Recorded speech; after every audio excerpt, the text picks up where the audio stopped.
if all the speakers, if you can come here at the front and then speak.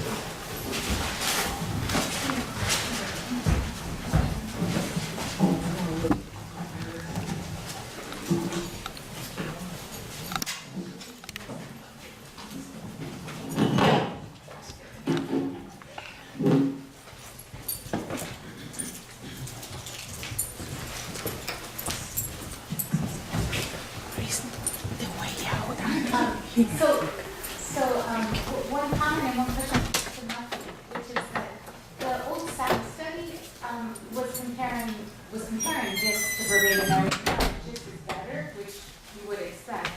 But there is actually evidence that we do retain some verbatim memory longer term. It's just hard to recall. So it made me wonder if there's not an additional thing going on, which is that they are. Well, okay, so my question is, did you look at reaction times to the lexical decision task after the instruction? Because you might expect, I mean, that would be telling, right? Did they start to rush? Yes, we did. No, there was no effect. We could see no difference between people who thought they had been told it and people who didn't. No. We did look, but it's actually, yes, there has to be some residual verbatim memory with the gist because, of course, the ultimate interpretation, although it's contradictory, it is still a function of that original interpretation. I can't lose it. But did everybody speed up? Everybody sped up, exactly.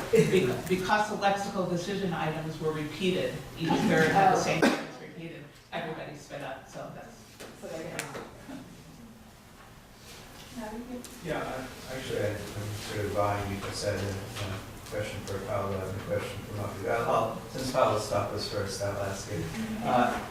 Yeah, so I was wondering, since you didn't talk about previous work on these issues, there's a factor that has been suggested as that I think is orthogonal to both the kind of incremental interpretation of the sentences that you talked about and the Gricean contrast notion.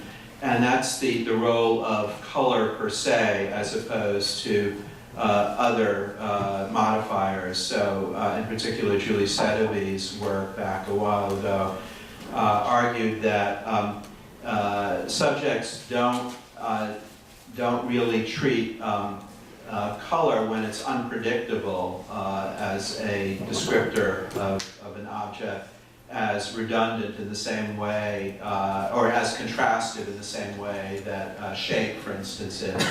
And in English, both color and shape modifiers precede the noun, and also material and size modifiers and so forth. It's only color that seem to be treated as an inherent property of the object, and even that was overridden in the case that it was part of the common ground as being associated with the object. So yellow banana,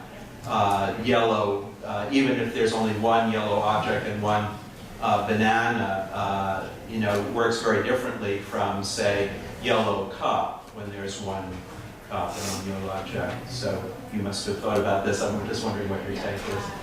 The proof that I've thought about this lies with Adele and Sunny, who heard this talk at Princeton 2 weeks ago, and I had an hour to talk about it. And of course I started by referring to settings work, and they give you 15 minutes and you've got so many graphs. No, you can't go back to that. But I want to give you some fresh data. I'm an addict when it comes. And Chris Kennedy's PhD student, Elena Paricio, she just defended her thesis in Chicago. And they found they were thinking they would replicate Sedevy's effect, that is to find that there is no, okay, now I'm going to have to ask you to try to recreate the display where there is one blue triangle, a blue cross, and a pink triangle. And if you remember, I told you you could derive a pragmatic inference, sorry, Larry, I know you know this, but I have to, when you hear blue, you have, if you think contrastively, enough information to anticipate the triangle coming because the cross has no competitor. Why otherwise call it blue?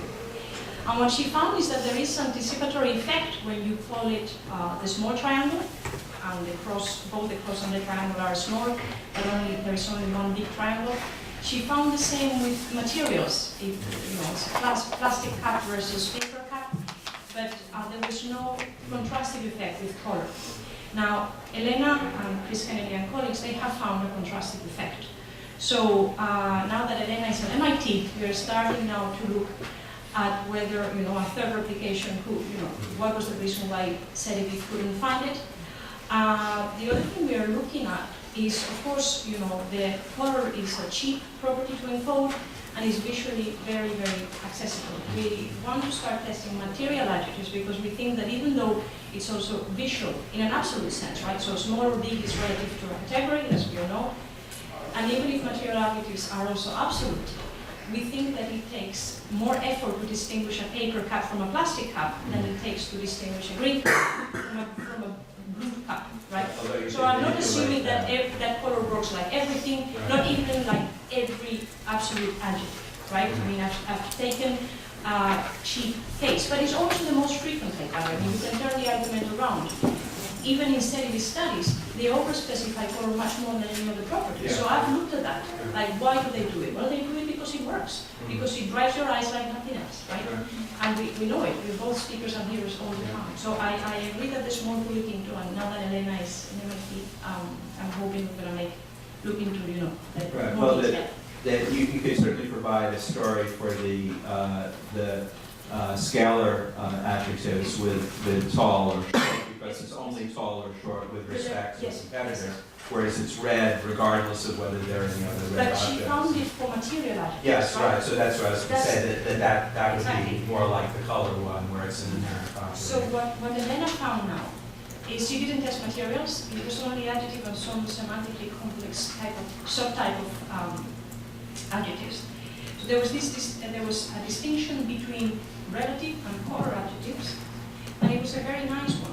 What they found was first an effect, like I've shown you, blue versus non-blue, and then an advantage, the triangle versus the cross, later in processing. So first you narrow down, and then when you compare it to a condition where there's no second triangle, you see a benefit. This benefit emerged much earlier in the case of relative, because already to interpret tall, you need to know relative to relative. It's a beautiful, I mean, I'm telling them a beautiful, comparison of the two types of adjectives, but still, there's an early window where they see what I see. You narrow down to blue, and then you do the pragmatics. So incrementality, even in those cases, is there, very strong case.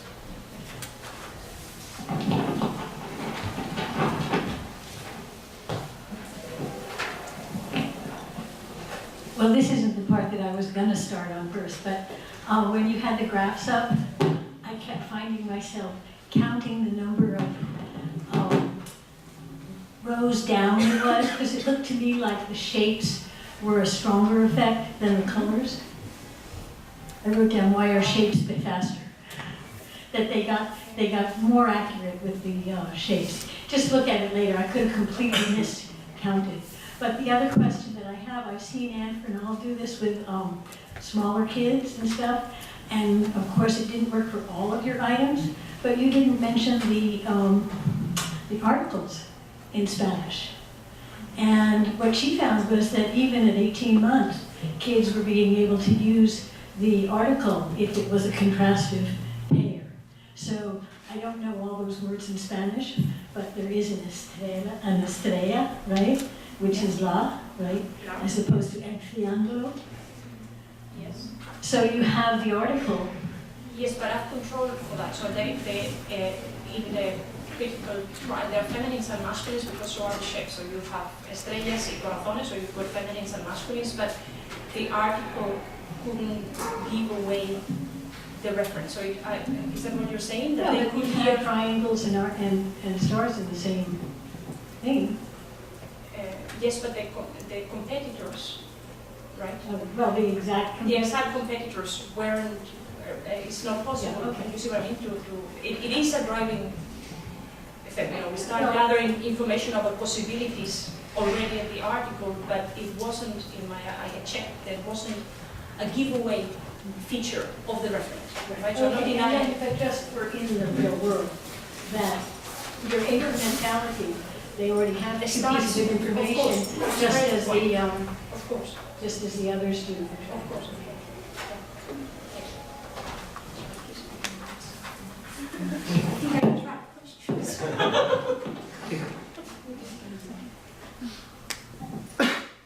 So this is a, I guess a comment rather than a question for Muffy, but I guess I wonder what you think about it. So the idea was putting together at the end about the effect of loss of access to the beta material. So one of the slides that I skipped at the very end of my talk is so I'm trying to put what you're doing into a bigger picture where the thought is that ultimately, after not very long, these paired representations have to further get sort of siphoned off into a longer term, more stable representation where everything is going to get integrated with whole world knowledge, precisely with the same thought in mind that people aren't keeping access to the fine structure of the discourse representation for very long. And one of the things I'm wondering about is that there is work by so Bart Hertz with a colleague has thought about how to represent conversational implicature along with presupposition and other elements of content in the DRS, required in part because of linguistic interactions between implicatures and ordinary content. So if we have a picture where all that stuff is getting represented in the same place, is linguistically interacting and then is quite rapidly getting shunted off into sort of longer term memory, then we have a picture of why you're seeing the effects. So the thought is that it doesn't take long for us to no longer distinguish between the different sources of information for the stuff that we're not encoding in longer-term memory. Yeah, that's, I appreciate it being put into that larger context, clearly. We should think about it that way, that it is evidence that something's changing, something's happening clearly. And that's a great way of thinking about it. Yeah, so I had a question for Muffy as well. So what these facts reminded me of is a quote that's attributed to Maya Angelou, I think. People might not remember what you did or what you said, but they'll remember how you made them feel. And I think it's very similar to that in that, the kind of information that is remembered is evaluative in nature. And the follow-up that you're thinking about as well, Sarah's advice is you answered some of the questions correctly. And I wonder what it would be like if you looked at these kind of contradictory implicatures that that the content is contradictory to the information that's remembered. And if you distinguished between evaluative, content that's remembered versus non-evaluative content, there might be a difference in people's memories of how the remembered content corresponds with the actual literal stuff that was said. That's interesting actually to look at it compared to non-evaluative content. One of the references of the cool work I told you about other subtle things that had been looked at is that people have worked on face-threatening situations, which this is. Actually, right, of course, right. I haven't read that yet. Actually, I believe it's that you're less likely to get the implicature. It's not done by an implicature. That is you're in a face-threatening situation. You'll be less likely to get whatever interpretation is threatening your face because you think the other person's being polite, is the way it turned out. So that should have reduced our number of implicatures because our implicature was a face-threatening one. So in spite of that, we got this effect, which is pretty amazing. Oh, and this is a general finding that people are less likely to be defensive in interpreting face threatening. Well, it's not that they're less likely to be defensive, it's when there's two possible interpretations. Right, And yeah. give people the benefit of pretending that they meant one when they meant the other. Not in the case of irony or sarcasm. No, no, no. But I think that one possible It was manipulation. scale. There are possible interesting manipulation, you see, to look at the extent to which people might be ready to rely or not on encode or attribute the implicature depending on my perception of your reasons to say face. So if you're talking to a newspaper, I'm more likely to think that you're just being cautious, whereas if you're actually talking to someone who hates the person you're talking about, I may think, well, maybe she doesn't hate him so much because in this free speech environment, why not just call him by his name and do away with all this indirectness? So I think that it would be nice to see, your paradigm so whether my reading of your indirectness affects what I really think you're thinking and not daring to say, depending on the context. I think it might play a role. I think all these contextual factors that have been shown, like the one for the face threatening context, all these that have shown to have a particular effect are, of course, context sensitive. Okay. 8 more minutes. So, for Yorios, so I was wondering if you could talk a little bit about the difficulties that come up when you're studying an ancient language instead of a modern one. And in particular, like, do you think the sorts of statistical methods that you were using are crucial when we're doing that activity in a way that they're not for access languages? There are actually just difficulties.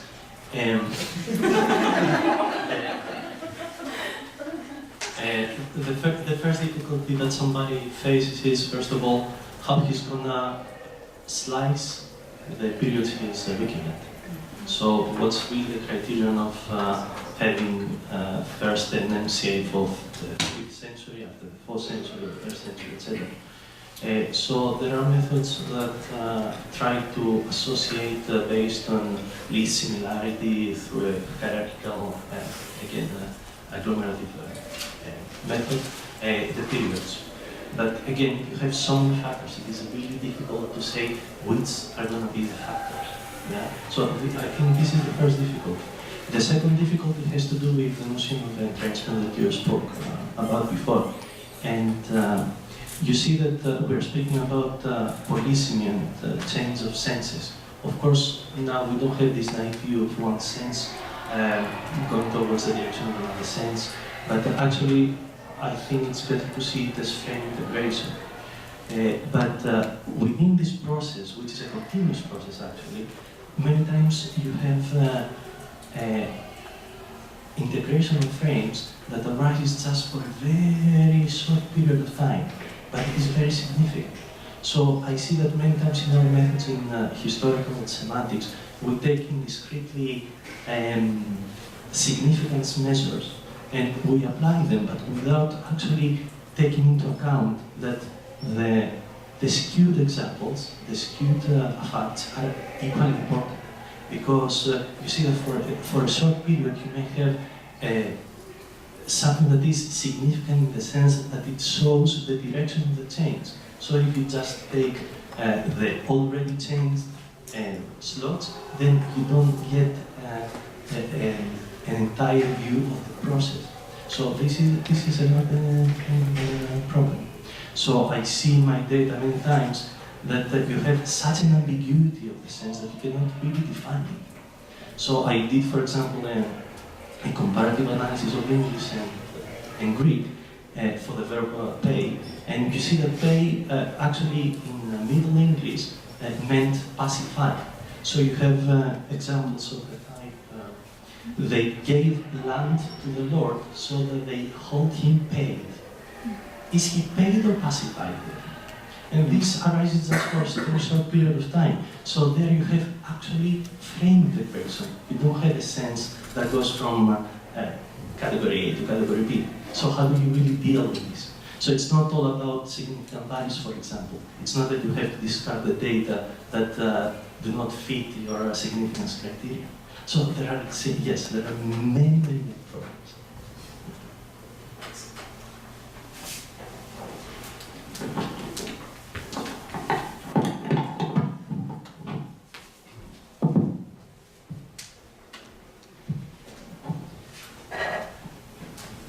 So following on that question to Georgios, since you started at such a distant point in history with sport, do you have any sense of sort of the rate of meaning change over time, and also whether it continued to change coming into modern Greek?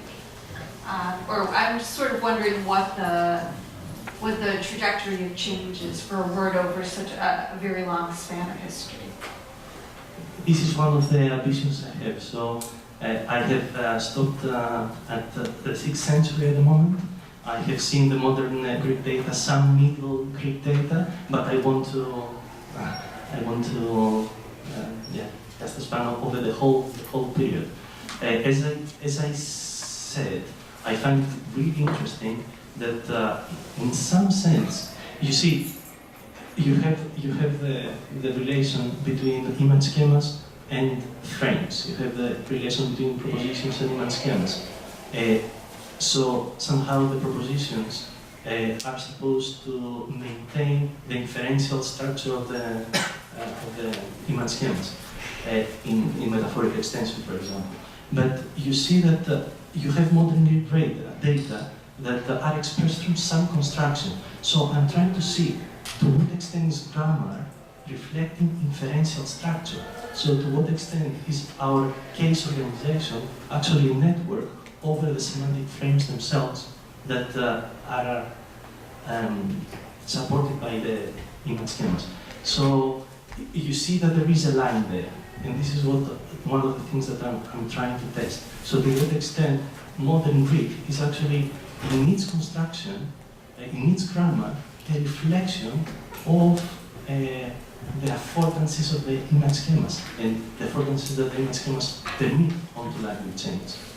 Yeah? So the difference, for example, in the asymmetry I spoke about before, that we say, I paid the chair, I paid the car, I paid the computer. Something that we cannot say in English. Why can't we say it in English? So somehow, if we follow, I think, the trajectory back to the schematic sanctioning of the construction, I think we can find a continuity. We have 1 minute. Question for Mafi. Actually, there's, I think, a compound between two of my favorite things in the world, which is implicature and negation.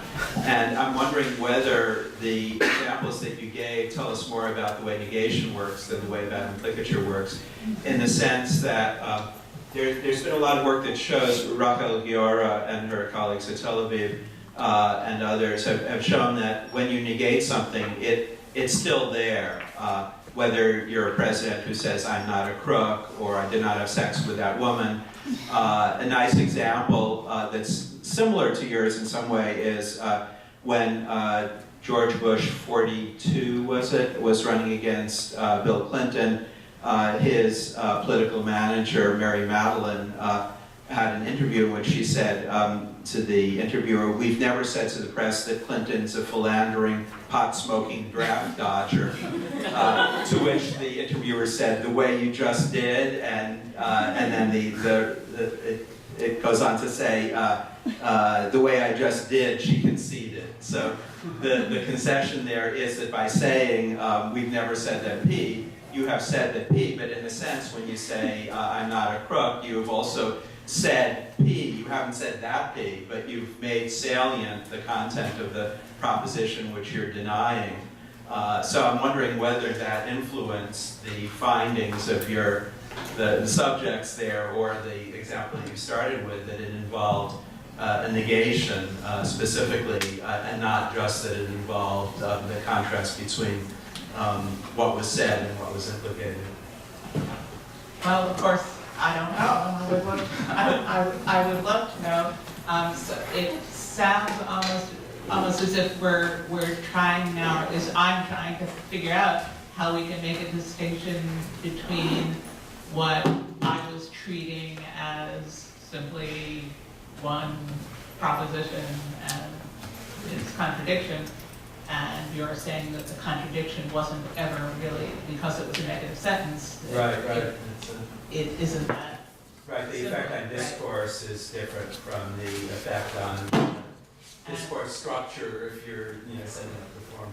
And yet, we tried very hard to operationalize the Right. way in which they did contradict each other. That is, some people thought she had said they were responding to slowly, and some people thought she wasn't saying that. So I don't know how to tease those apart. Do you know any more about what it means to still be there? You're not asserting the opposite. You're not asserting it, but you're putting it in And the in our consciousness literature, of you your are. hearer. Yeah, so it's a background, and now it's being asserted. Right. So we have a coffee break now before